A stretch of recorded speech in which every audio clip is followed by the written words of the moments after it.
Janaballabha Giridharadhari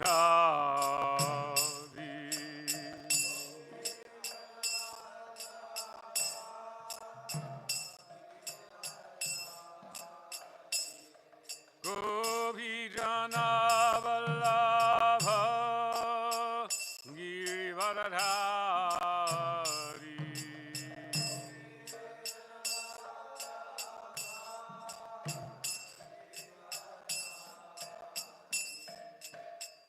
Yashodanandana Braja Janaranjana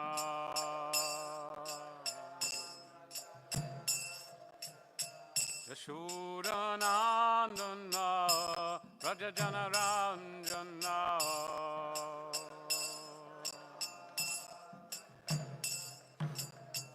Yamunatiro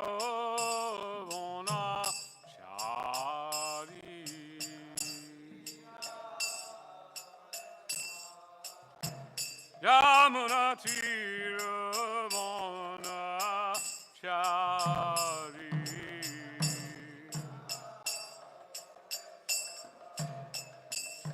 Jaya Radha Madhava Kunja Vihari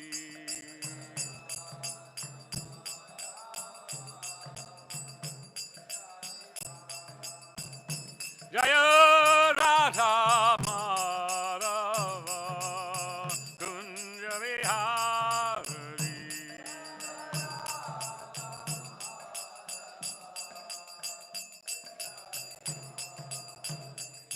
Gopi Janaballabha Giridharadhari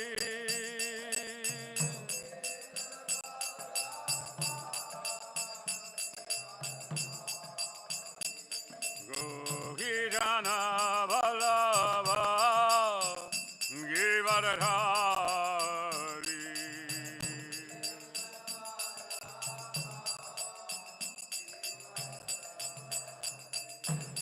Yashodanandana Braja Janaranjana Yashodanandana Braja Janaranjana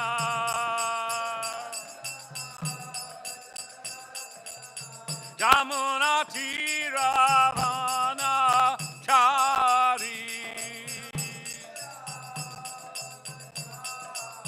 Jamuna Tiravana Chari Jaya Radha Madhava Kunja Vihari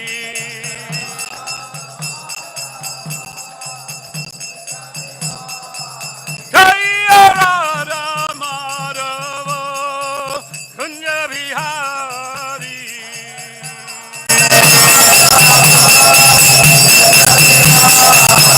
Hare Krishna Krishna Krishna Hare Hare Hare Rama Rama Rama Hare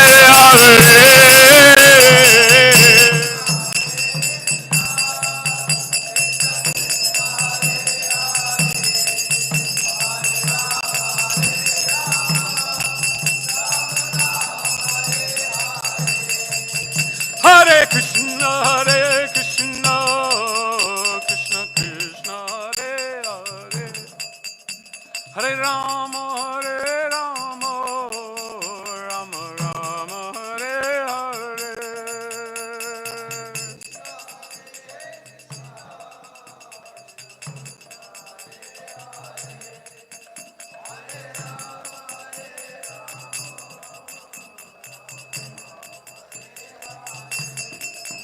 Hare Krishna Krishna Krishna Hare Hare Hare Rama Rama Rama Hare Hare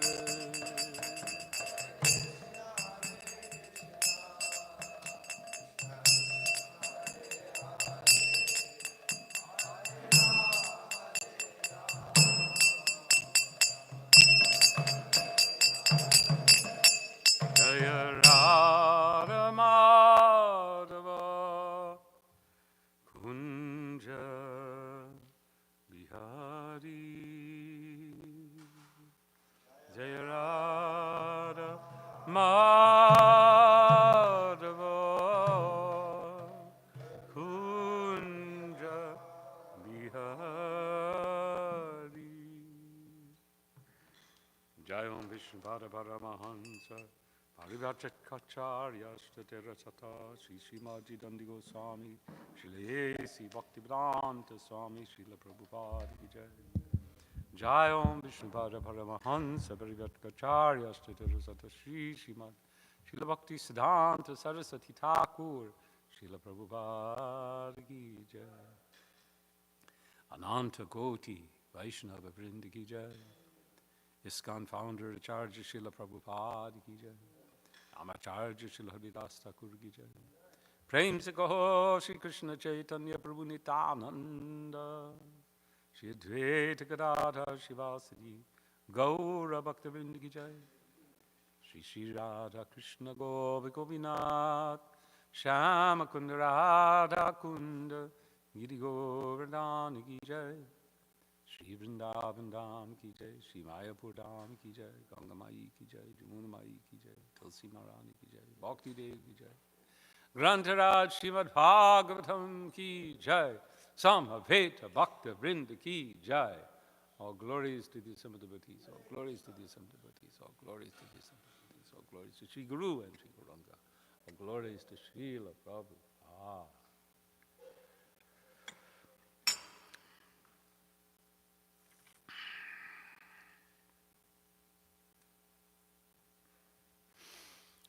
Om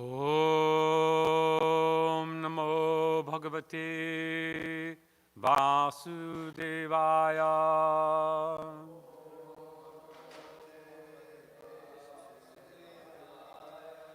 Om Namo Bhagavate Vasudevaya.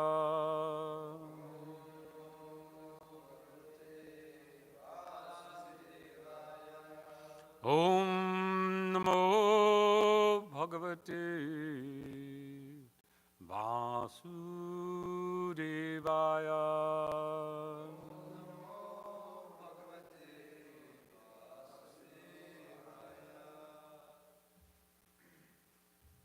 Hare Krishna. We're continuing Śrimad Bhāgavatam. I hope I have the right verse. Yes.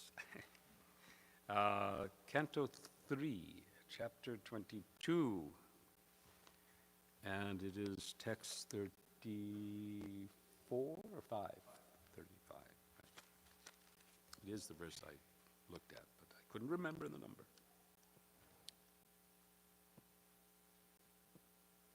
Let me just pull it up here.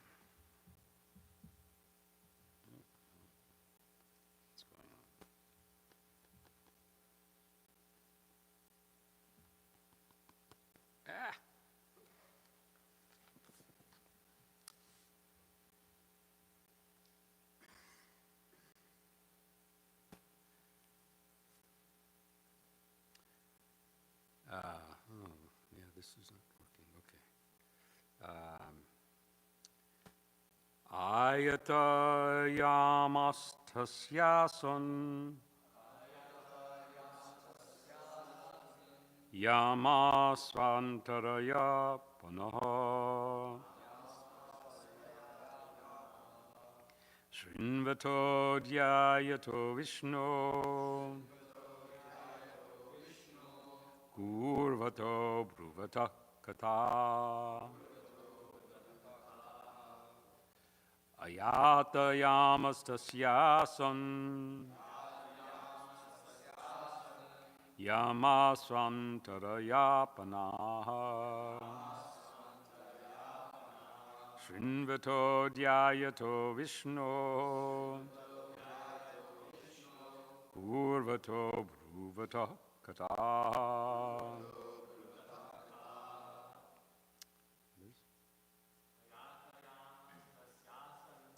Ayata yamastasyasan Yamasvantarayapanaha Shrinvato dhyayato Vishnu Gurvato bruvata kata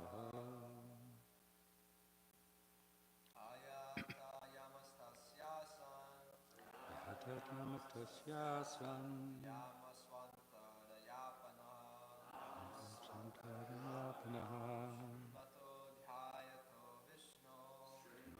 Dhyayato Vishnu Bhavato Bhavatakata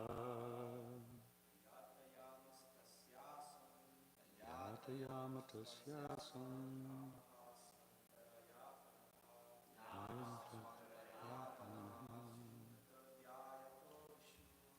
Bhavato Dhyayato Vishnu Bhavato Bhavatakata. Ladies, Yatayamastasyasam Yamasvantarayapana Shinvato Dhyayato Vishnu Kurvato Bhruvatakata Ayatayamastasyasan Yamasvantarayapana Shinvato Dhyayato Vishnu Kurvato Bhruvatakata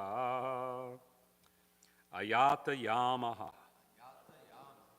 Time never lost. Tasya of Manu. Asan were. Yama the hours. Svaantara his duration of life. Yapanaha bringing to an end. Srinvataha hearing. Dhyayataha contemplating. Vishnu of Lord Krishna, of Lord Vishnu. Kurvataha acting. Bruvataha speaking. Kataha the topics. Translation and purport by His Divine Grace A.C. Bhaktivedanta Swami Srila Prabhupada. Consequently, although his duration of life gradually came to an end, his long life, consisting of a Manvantara era, was not spent in vain, since he ever engaged in hearing, contemplating, writing down, and chanting the pastimes of the Lord. Purport. As freshly prepared food, is this loud enough? Okay. Is very tasteful, but if kept for 3 or 4 hours becomes stale and tasteless. So the existence of material enjoyment can endure as long as life is fresh. But at the fag end of life, everything becomes tasteless, and everything appears to be vain and painful. The life of Emperor Swayambhuva Manu, however, was not tasteless. As he grew older, his life remained as fresh as in the beginning because of his continued Krishna consciousness. The life of a man in Krishna consciousness is always fresh. It is said that the sun rises in the morning and sets in the evening, and its business is to reduce the duration of everyone's life. But the sunrise and sunset cannot diminish the life of one who engages in Krishna consciousness. Swayambhuva Manu's life did not become stale after some time, for he engaged himself always in chanting about and meditating upon Lord Vishnu. He was the greatest yogi because he never wasted his time. It is especially mentioned here, Vishnu, Kurvato, Bruvata, Kataha. When he talked only of Krishna and Vishnu, the personality of Godhead. When he heard something, it was about Krishna. When he meditated, it was upon Krishna and his activities. It is stated that his life was very long, 71 yugas. One yuga, or kalpa, is completed in 4,320,000 years. 71 of such yugas is the duration of the life of a Manu, and 14 such Manus come and go in one day of Brahma. For the entire duration of his life, 4,320,000 times 71 years, Manu engaged in Krishna consciousness by chanting, hearing, talking about, and meditating upon Krishna. Therefore, his life was not wasted, nor did it become stale. Om Agyanātimrandasya Gyananjana Shalakaya Chakshurunmilitam Jena Tasmai Sri Gurave Namaha.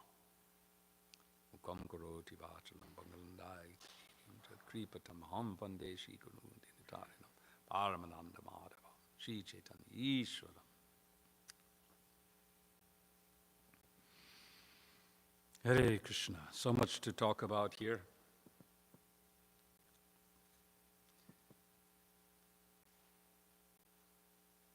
Ever fresh life.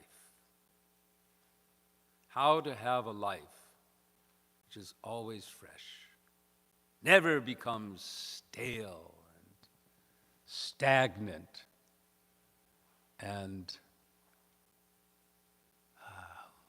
I was just reading this, 1 second.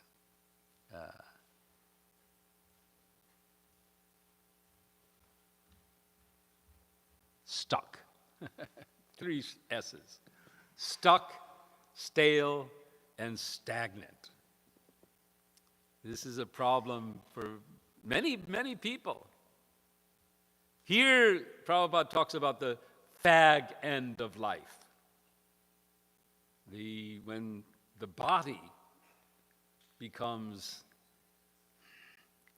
incapable of enjoying as it used to. Things start to fall apart. And so many of the varieties of material enjoyment that are possible with a young body become difficult, if not impossible, with an old one. So people are engaged in billion-dollar businesses of keeping themselves young and capable as long as possible. But still, not only the body becomes difficult, but the mind and life itself.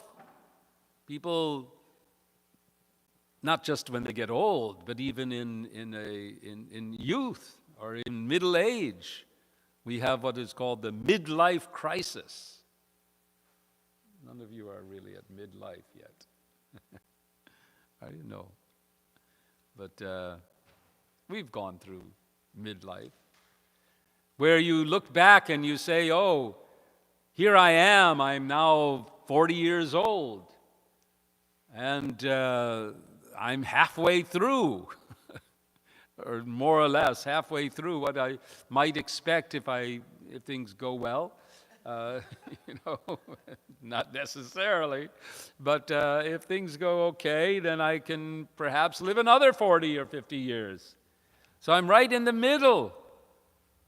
And where am I going? What am I doing?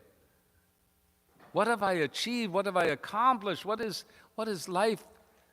It's interesting that I learned, we sometimes think about, well, who should be or would be most receptive to the message of Krishna consciousness? Now, sitting here are mostly young people. And I also, when I first received the message of Krishna consciousness, I was quite young.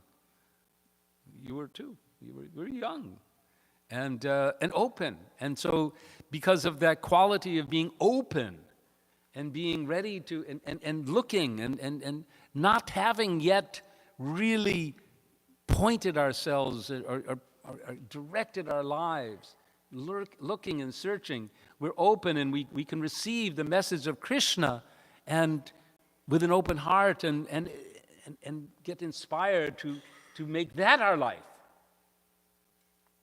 But not everyone does that. But that kind of age is generally should be quite receptive. As people get into their, if they pass through that really early period, 19, 20, 21, when you're exploring and so on, and then they get a little bit, okay, they made their decisions, okay, I'm going to be whatever, right? And now they've gone through college and they've got their job and they tend to be perhaps a little less open because they're working on their life. But when they hit 35 and 40 and they look back and say, well, wait a minute. And it's interesting, I was talking with Kaustubha. Many of you are aware of he and Raghunath have a podcast called Wisdom of the Sages. And he was remarking how generally the majority, great majority of their audience are in their 40s. They're the ones, they've gone through, they married, they got a job, they've got this, but they're in that midlife position of what is it all about? Because their lives have become a bit stale. The flavor, the taste, they're still healthy, they're still able to enjoy this material world as opposed to being too old. They have whatever it takes. Perhaps they even they've got the money, they've got the positions, they've got all the things that are, but it still has become stale. They feel stagnant, they feel stuck. Because no matter what you do, the nature of material existence is such that it will never satisfy. It will all become, as Prabhupada says here, vain and painful. How many of you have read Jayadvaita Maharaj's book, Vanity Karma? Well, this Prabhupada probably, I'm wondering, because Srila Prabhupada was educated at the Scottish Churches College, so he probably was exposed to this book of the Hebrew scripture called Koheleth, or Ecclesiastes. And I'll just read a little bit from there just to give you a... okay, this is not working.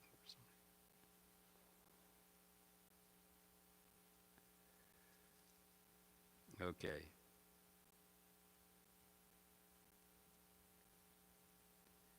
One second. The second part of this. Vanity of vanities. Saith the preacher, Koheleth. Vanity of all is vanity. What profit hath a man of all of his labor which he taketh under his sun? One that... because this verse talks about the sun rising and the sun setting. So Koheleth talks about this also. The sun rises and it goes. And he says, there's nothing new. This you probably heard. There's nothing new under the sun. It's all. I have seen all the works that are done under the sun, and behold, all is vanity and vexation of spirit. So Prabhupada is saying the same thing. All is all vain and painful. That's what happens when we try to find pleasure in the material world, in this gratification of our senses with material objects. It will become stale. And we end up, if we are thoughtful, like Kohelet, recognizing that it's simply vanity. It's simply a vain attempt to lord it over the material nature and enjoy as if we were God. Manu took a different path. He took the path of devotional service. He took the path of enjoying Krishna, connecting everything to Krishna. And because Krishna is by nature, by quality, by definition, ever fresh, so his life was ever fresh. This is our promise too. Wherever we connect with Krishna, we'll know that when we really connect with Krishna, it will always be fresh and more fresh and more spiritually satisfying. If we're not experiencing that, and perhaps some of you, I know myself, I have sometimes, sat down to chant my japa, and it's like a chore. It's like, okay, I've got to do this, but my mind is thinking, get through it so I can do something else. Because I'm not getting a taste. It's not giving me pleasure. And the mode of passion, well, two modes actually generally interact at that time. One is the mode of ignorance, because I start to feel sleepy and tired and just want to, go to bed instead of chanting. And the other is the mode of passion. Well, go out, do something more active, something a little more engaging. And you ever have that experience?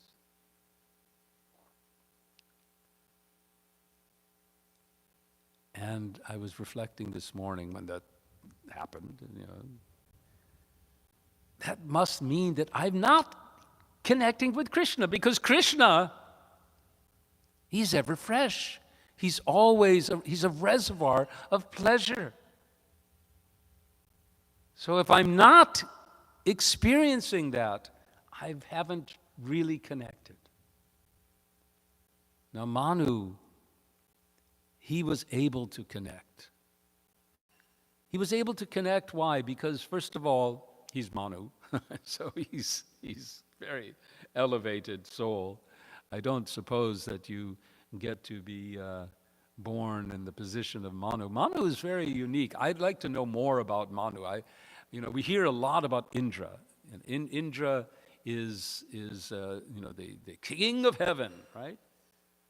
Manu's the emperor of everything.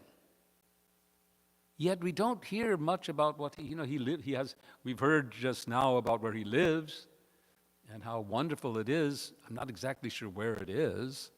Brahmavarta. Somehow he goes on a chariot, so that also I don't understand how. Anyway, Where does he live? What does he do? He appears not very often, right? I mean, we don't hear about Manu. Indra pops up all the time, and mostly because he's made some mistake, or his motive of passion has gotten the better of him. But it seems that Manu has a much more elevated, we can hear he's much more elevated. He's always thinking of Krishna. Indra, on the other hand, forgets. But Manu is constantly thinking, meditating. Prabhupada even put in here, writing about. It's interesting that Srila Prabhupada inserted writing down as one of the engagements. But so he was always engaged. He was always, when he talked only of Krishna and Vishnu. When he heard something, it was about Krishna. When he meditated, it was about Krishna and his activities. He engaged himself always in chanting. So therefore, Swayambhuva Manu's life did not become stale because he was always connected with Krishna, the ever-fresh. In the Vanipedia, we have many, many, many quotes about Krishna being ever fresh. So here's one that I liked. This is from Nectar of Devotion.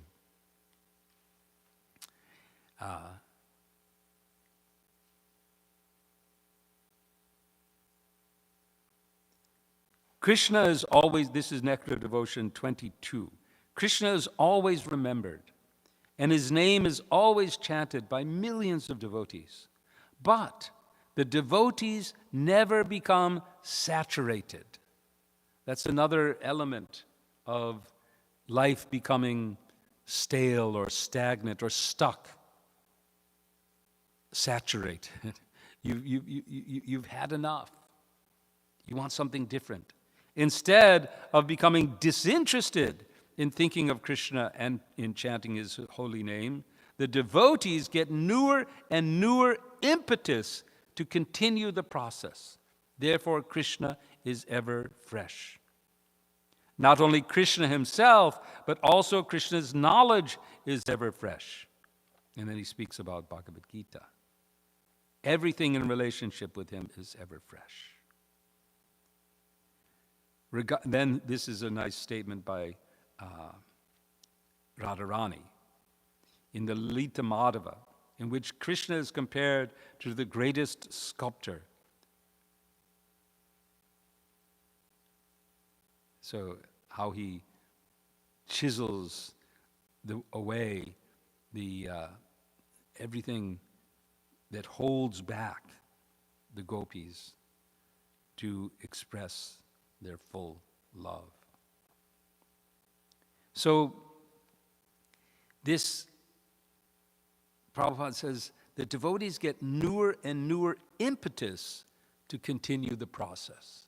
So this is another aspect that I was meditating on about the ever freshness of Krishna in respect of getting stale in our own spiritual life. Sometimes we may feel a little stuck. We're not progressing. We're not moving forward. And when we chant, we're not fully tasting. We're getting bored. I mean, has that happened to you? You're getting bored. Hare Krishna, Hare Krishna. Falling asleep. Sure sign. If you're falling asleep while you're chanting, that means you're not chanting. You're not really connecting. You're not chanting from your heart with your attention. If you're attentive to the holy names of Krishna, you're not going to fall asleep, right? I mean, you don't. Sometimes I in my practice of trying to find ways to connect, I've thought about I mean, I have gone to movies. All right, I admit it. I've gone to movie theaters. Now, in a good movie, do you fall asleep? Does anyone fall asleep in a good movie? You're just sitting there. You're not doing anything, right? But you're just watching and listening to what's going on the screen. You're just sitting, and yet you're into it. So I've thought about, if I could just hear the holy names of Krishna with that same attention, that Krishna, Krishna, Krishna, Krishna. And it's possible. The holy names, as we give attention, we'll get impetus.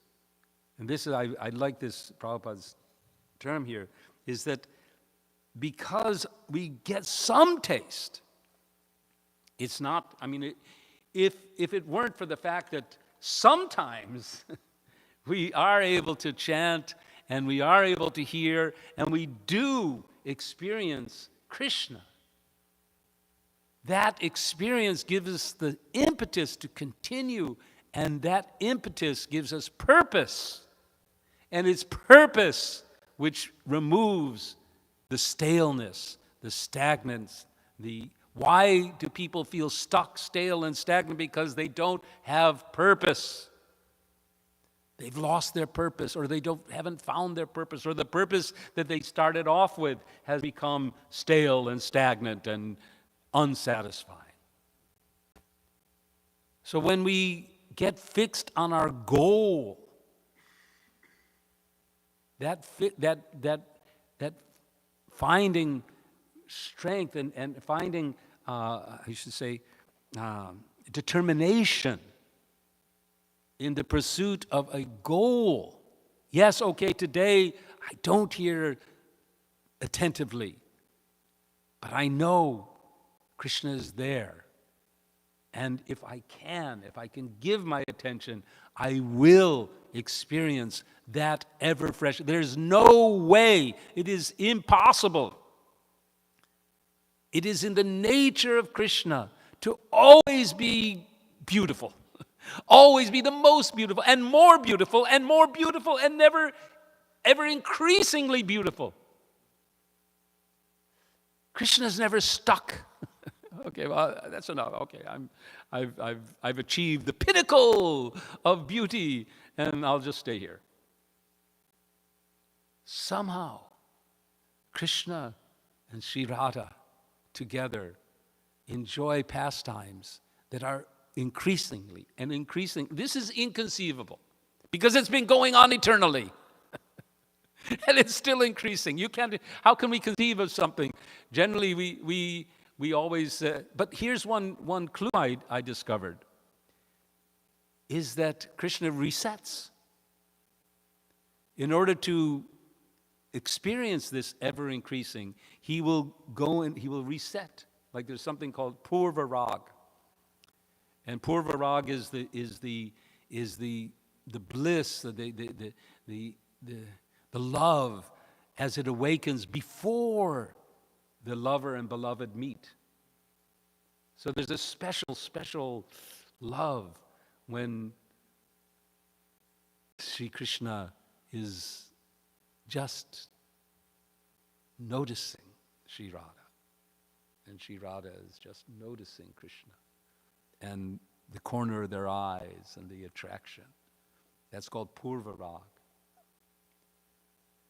Now, how to experience that? Krishna is capable of resetting and forgetting that he met Radha, and being in that mood. This is Krishna. He can change it all to make it all both eternally constant and eternally expanding. Inconceivable to us. In our world, everything is always going up and then going down. And it never gets to any ultimate. It gets to a certain level, and then it starts to deteriorate. We go forward, we achieve something, we reach a certain point, and then we're stuck, and we go down. But Krishna consciousness is that life in which we connect with that reality, which is always fresh and increasing.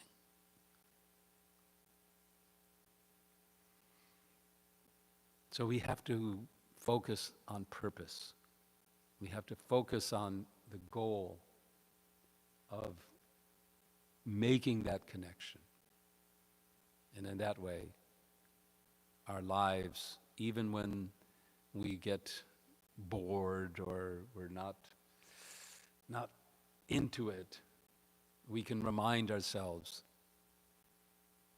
if we just keep going, if we're patient, we will achieve that connection which never gets old, never goes away. What was I think on Tuesday there was a talk by Dayananda about happiness, different kinds of happiness. And I was recalling today and here about how I used to, at your age, here in New York, my service was to go, one of my services was to go and speak at colleges and high schools and wherever I could get a opportunity. And I had a little kind of a talk that I had worked on. And one of the core elements of my talk was always the topic of happiness. And questioning the audience, well, how happy are you? And then always giving the caveat that, yeah, well, you may feel happy now, but how long will it last? How long will it last? Because the happiness it is proven again and again and again that happiness in this world must end. If not in a brief period of time as we're living, it will certainly end when we die. So eternal happiness is what Krishna offers us. To connect with Him who is eternal and happy and Sat Chit Ananda. Sat Chit Ananda. Sat, eternal, all knowledgeable and always happy. Always fresh. That's His offer to us. Make that our purpose, make that our goal, be patient, and we will get there. So, let's talk a bit about it. Any questions, comments, I have other things I could read, but I'd like to hear more from you, what your experience is of getting stale and stuck. Yes.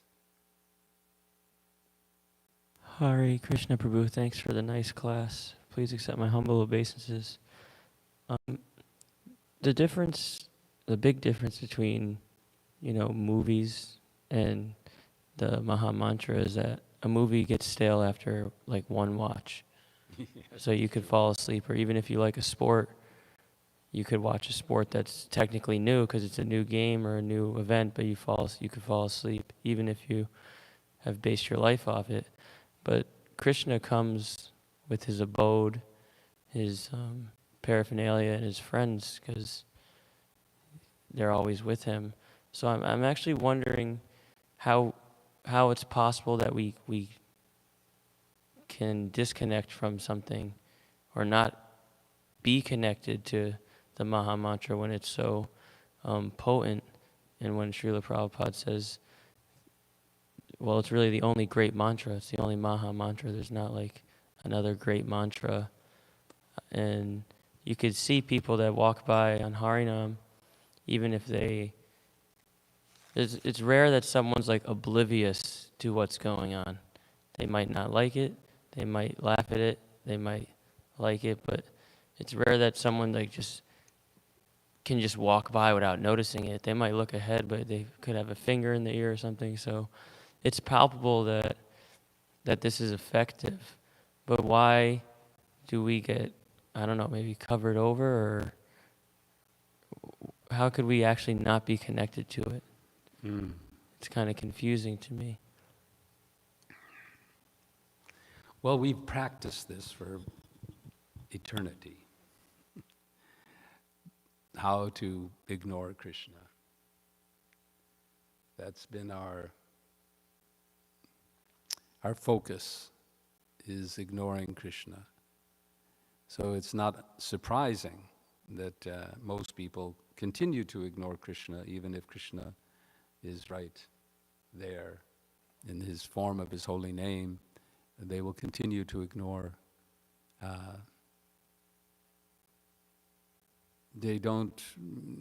We've turned our backs to Krishna.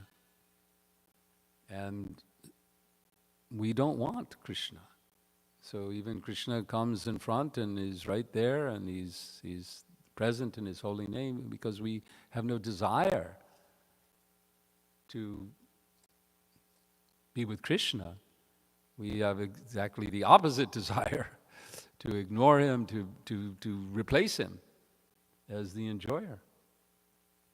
Not to recognize, what to speak of in his holy name. Krishna is everywhere. Krishna is here. Krishna is in everything. Everything is Krishna. But we ignore him. Because we are in the state of aham mamadi. I've decided to try to learn the Sanskrit of the 10 offenses. And I was just contemplating, because that relates, of course, to our chanting. So the 10th offense is, I think, for me, is, there's two. Pramada, that's the one that Bhaktivinoda Thakur describes that as the root of all of these offenses that stand in the way of us experiencing the Krishna's full presence. But this one also, I find this is probably, for me, Shrute pi nama mahatmye. So Shrute pi, Shruta pi, when hearing, nama mahatmye. So we've heard today, here, so many times, we've heard the glories, the mahatma, of mahatmya is a little different than mahatmya, of the holy name. So, nama mahatmya, ya priti rahito naraha. Priti, the love, affection for the holy name doesn't arise. Why? Aham mamadi paramo. Aham mamadi. Because of aham mamadi. Because we're focused on aham, me, mamadi, and mine. Namni so pyaparadakrit. This is an offense to the holy name. So, what to speak of our own difficulties with aham mamadi? We know that people in general in this world, that is their whole life, is aham mamadi, me and mine. And because of that consciousness of me and mine, they can't experience Krishna. And in our case also, when we fall into this aham mamadi, like this, I was thinking, okay, me and mine, particularly this morning I was thinking, okay, the aham mamadi, okay, me, I'm tired, I'm sleepy. That's thinking of my self, what I feel needy in terms of this body. And mamadi, okay, I've got this to do or that to do. This engagement and so on. So this consciousness of aham mamadi can enter in, and even though, like Prabhupada describes, despite hearing the glories of the holy name, because of our aham mamadi, we don't pay attention, we don't listen when we offend the holy name. We don't develop, we don't pritiraha, we don't feel love and attraction. Now, I've thought about this also, maybe others here. You know, how do we get love? In mundane life, we hear about people falling in love, right? And it's always, it just happens, right? I mean, I remember, I was reading about someone, well, I was hearing from one of my children actually, how she was associating with a young man who really fit all boxes. You know, he was like, you know, he had all, like, I mean, some of you must have also experienced this realm of the world where you're looking for a partner and you're checking off and go, it should be this, that should be this, should be this. In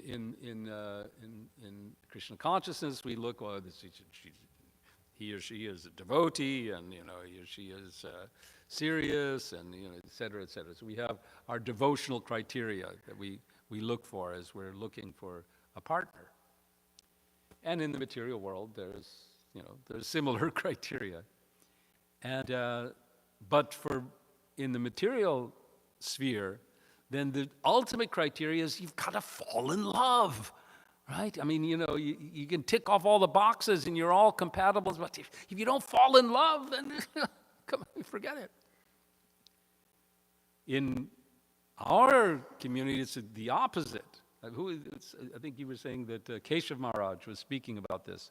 You should, don't marry the one you love, but love the one you marry. You know, that's our, we tick off those boxes to decide compatibility and appropriate relationship, and then we build love out of that. This falling in love, this automatic, you know, just, okay, that, you know, can't stop thinking of, you know. I mean, it does happen. Maybe it's happened to some of you. You know, you fall in love and you can't stop thinking about the person. You just, you know, they walk by and this is a reflection. This is a perverted reflection of what we aspire for with Krishna. We want that, but we want it with Krishna. Because only Krishna fits all the boxes, right? Every box you can tick off, he's got it all. So we want to fall in love with Krishna. But is it falling in love? Is it something that will just descend upon us? Yes and no. It will and must, and it can only really come to us as a gift. We can't manufacture that love, that prema, that pure love that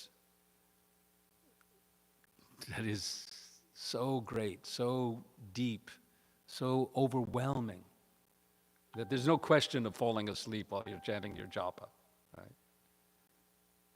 In fact, you just said you have to, in such love, it's a struggle to maintain your composure. Even Lord Chaitanya Mahaprabhu, when he was being glorified, oh, you're filled with love of Krishna, and he's no, I have no love for Krishna. If I had love for Krishna, how would I live? How could I be alive? Where is Krishna? That was his response.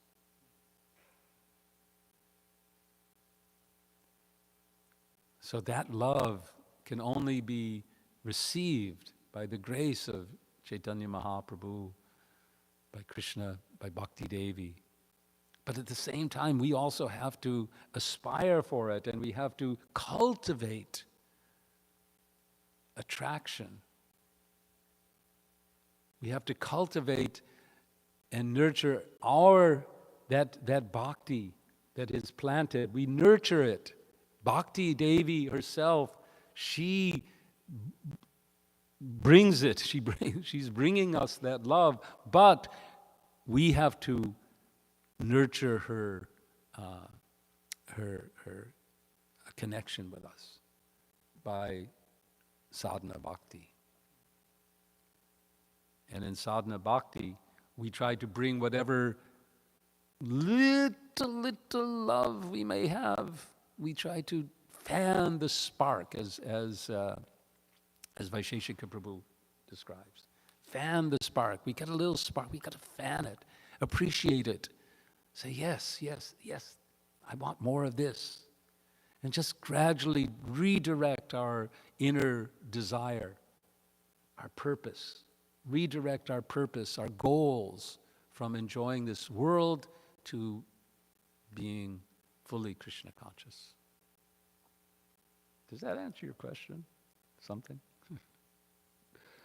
Okay, so 9 o'clock. And there's a big sign here. Dear esteemed speaker of the Śrimad Bhāgavatam, please take note of the following timings. Finish promptly by 9 a.m., which I rarely do, but maybe today I can do it, if you would allow me. No? Yeah. All right, officially, class is over. But unofficially, if someone has a question, they really have to ask, and they think that somehow I have something to say, then you can do that. When you were speaking about Purvarag, you were reminding me of that pastime with Srimati Radharani where she's in a dilemma because she's in love with who she thinks is 3 different people. Yes. This one who's beautiful, who has this beautiful name of Krishna, the one who plays the flute, and also the one that Lalita Devi had made a painting of, and she's in such a dilemma, like, I don't know what to do, I'm in love with these 3 people, but then she learns that they're all Krishna. So that's such a wonderful emotion. Yeah. Hare Krishna, thank you. All right, Hari Bol, Jai Prabhupada, Hare Krishna. Hare Krishna.